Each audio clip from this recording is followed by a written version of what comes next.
नहीं चाहिए ना धन रतनवा तो कौनो खजनवानु हो। जितवाहन बाबा दे देती हमारा के गोदी में ललनवानु हो।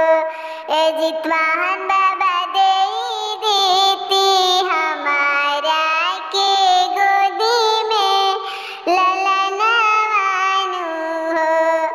बड़ी अरमान लागे मनवा तो सरधा पुराई देती हो।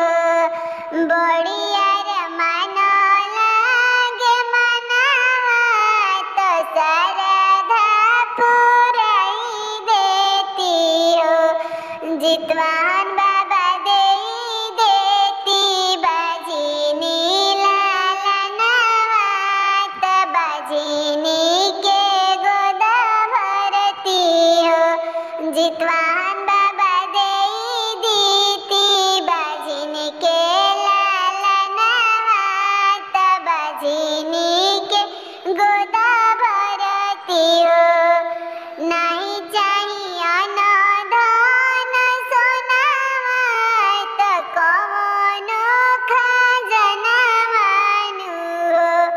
जितवाहन बाबा दे देती हमके लालनवा तो कठिन व्रत करती हो।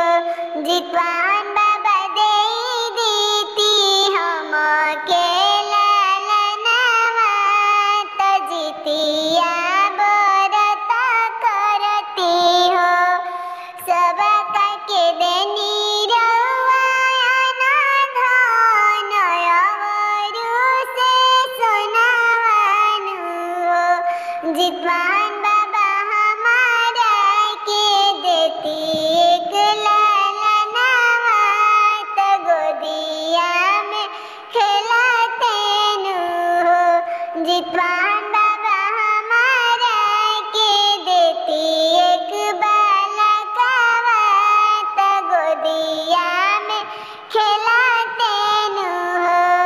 चाही नहीं अन्न धन रतनवा से कौनो खजनवानु हो। ए बाबा दे देती गोदी में बालकवा तो जितिया व्रत करती हो। जितवा